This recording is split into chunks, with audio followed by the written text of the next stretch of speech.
कसा असेल उपोषण, सरकारकडून काय अपेक्षा? सरकारकडून अपेक्षा तर घेतच ना, शेवटी हे जनता सरकारकडूनच अपेक्षा करणार आहे.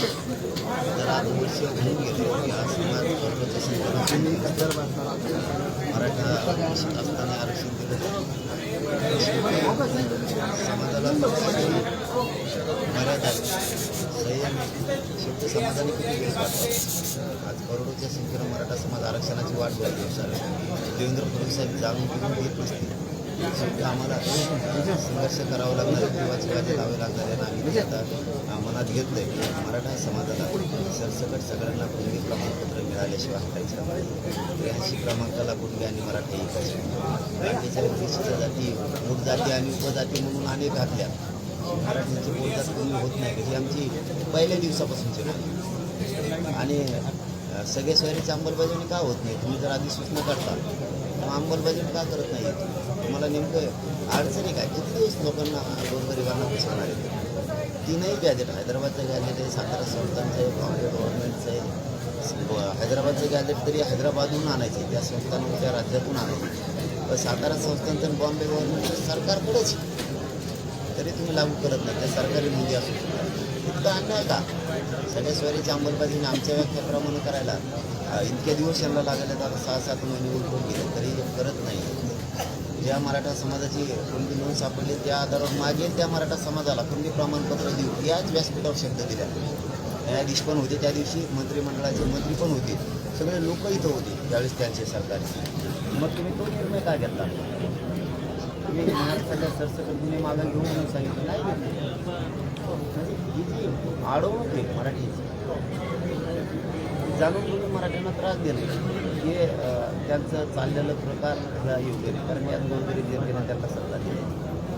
मला आता राजकीय बोलायचं नाही, मी आजपासून राजकीय बोलणार नाही. त्यांचं म्हणणं आहे ना, राजकीय भाषा वापरायला लागली, राजकीय भाषा पण त्याला ते आरक्षण आता तुम्ही म्हणताय अमक्याला फायदा झाला, तमक्याला फायदा झाला, तुम्ही देणारच नसते.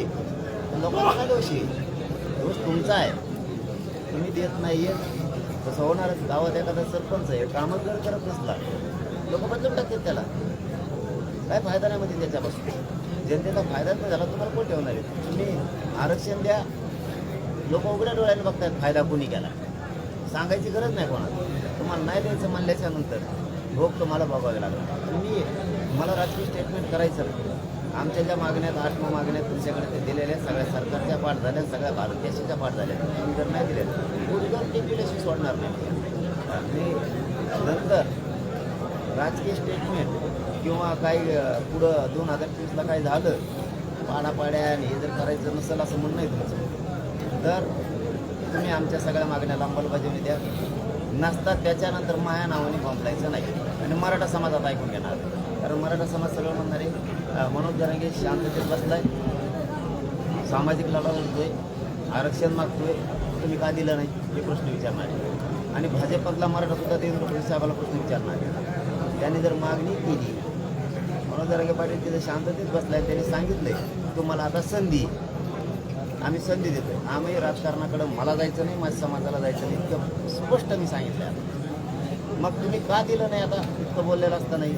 भाजपमधलेच मराठी विचारणार आहे आणि ते त्यांचे ना ते 4-2 चुट्टे चाट्टे त्यांच्याकडं फडणवीस साहेबाचं ते खिशे बापू बापुले मोठाली चुट्टी लहानी चुट्टी मोठी वाटता सगळ्यात टाकणारा गोटा चोर आणखी दमती बांधावरचे डोकं कापणारी चुट्टे चाट्टे सगळे त्यांचं त्यातले मायातील पक्षाचे नेते त्यांना म्हणा आता फडणवीस साहेबाकडे जाऊन बसले.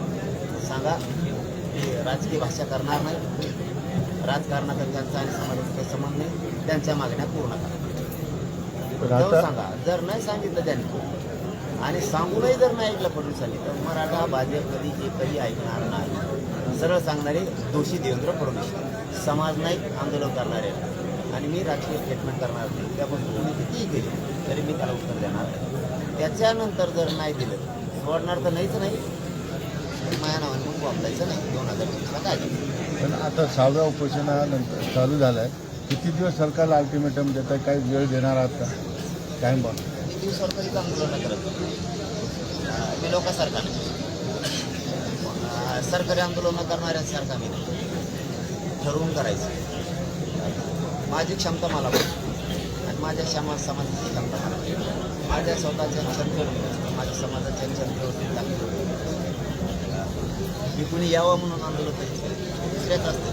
त्यांच्याकडे गेले मग आमच्याकडे कमी आहे ना, त्यांना भेटले ना आम्हाला करून असं म्हणजे ते फुकट देवदर्शन करायची सवय लागलेली असते काय दुसऱ्याच्या गाडीत बसून जायचं खायचं द्यायचं तिकीटं द्यायचं नाही, फुकट पाहिजे नुसतं फुकट. असं काय करायचं तसं आंदोलन मी नाही, मी तसं आंदोलन करत नाही. दुसऱ्याच्या जीवावरती आंदोलन नाही करत किंवा दुसऱ्याचं बघून नाही त्याच्याकडे आले मग आपल्याकडे येते काय बाबा नाही आले तर मग म्हणायचं तुम्ही जातीवादीत नाही आले की म्हणजे असे डागर आम्ही लावतो.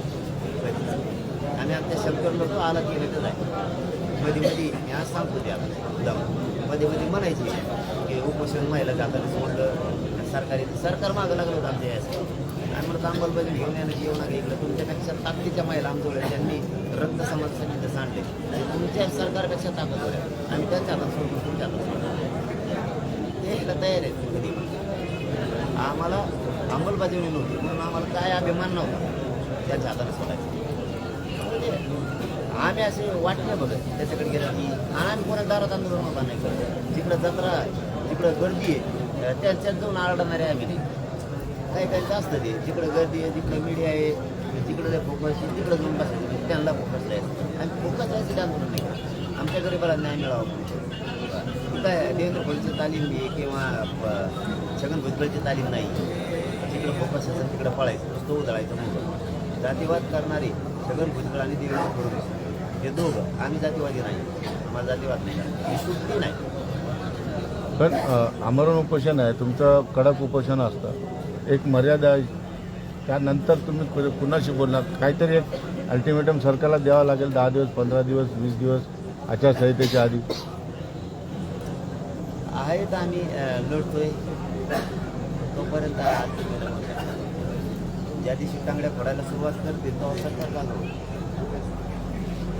अल्टिमेटम काय नाही त्यांना संधी देवेंद्र फडणवीस साहेब या संधीचं सोनं त्यांनी करावं आणि त्यांचं जे खड्डं बुजवायचं त्यांना नेरेटिव्ह भरून काढायचं त्यांना चान्स मराठीत कारण माझ्या समाजाला मला नाही राजकारणात आमचं ध्येय आणि आमचं उद्दिष्ट एवढं एकच आमच्या समाजाला आरक्षण मिळालं पाहिजे उद्दिष्ट म्हणून ते आमचा हक्क आहे ते द्या.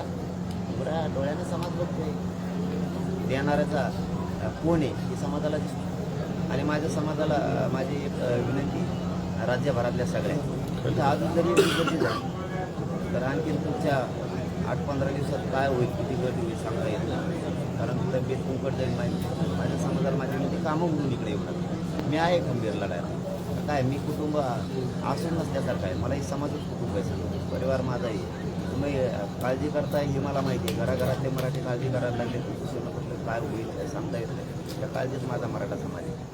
तर ते महाराष्ट्रभरातून आता घराघरातले गावागावातले लोक गाड्या करून इकडं येणार आहेत ती घरात तसे कोण येते तसे चित्रसुद्धा दिसते माझी विनंती बाबा कामं सोडून कोणी येऊ नका शेवटी आता समाज ऐकणारच नाही त्यांना गावात नाही करमलं की ते गाड्या गावाचे गावं इकडे येतात परंतु हे जे प्रेम आहे समाजाचं ते तुम्ही उपोषण करू नका हे मात्र देवेंद्र फडणवीस साहेबाला दिसत नाही कारण याचा अर्थच त्यांना समजत नाही समाज ज्यावेळेस उपोषण करू नको म्हणतो त्याचा अर्थ समाजाच्या मनात ते आरक्षण उशिरा मिळलं तरी चालेल पण आम्हाला तुम्ही पाहिजे आणि माझ्या जागेवर जर दुसरं असताना एवढी मोठी शक्ती मानल्यावर समाज यासाठी म्हणतो उपोषण करू नका की त्यांचं म्हणणं आहे आता तुम्ही एकदाच सांगा पाडायचे का उभा करायचे का काय करायचं आम्ही दोन्ही करायला तयार इतक्या क्षमतेने समाज पाठीमागे एवढ्या ताकदीनं असताना माझ्या जागेवर दुसरं असताना काही केलं असतं त्याला मला झालं पण मला राजकारणात न जायचं माझ्या समाजाला बी नाही द्यायचं म्हणून मी संधी द्यायला लागलो हे देवेंद्र फडणवीस साहेबांनी समजून घ्यायला पाहिजे नसतं एवढा मोठा एक गठ्ठा मागं असताना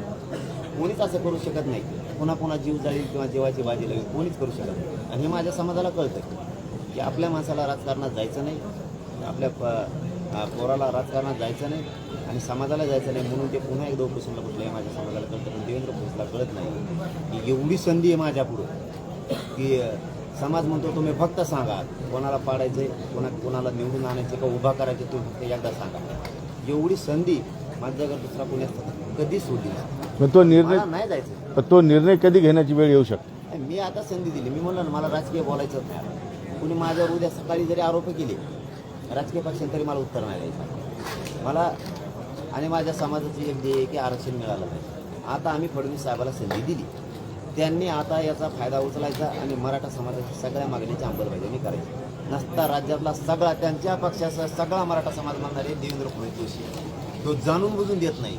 आता ते जर राजकीय भाषा बोलत नाही, राजकीय स्टेटमेंट करत नाही, काही विषयच काढला नाही आणि देत नाहीत म्हणल्याच्या नंतर पुढं पाडापाडी करतोय का काय करतोय. आता हा मनोज जरांगे पाटलाचा दोष नाही, सगळा मराठा समाज म्हणणार आहे. कारण मी आता संधी दिली आणि त्यांनी पण ही संधी समजून हे काम करायला पाहिजे. कारण मला फक्त समाजाला आरक्षण आहे, नाही दिलं ना बोंबलायचं नाही. मग माझ्या असे गुडघे टेकवायला लागेल ना तर आयुष्यात पश्चाताप येईल.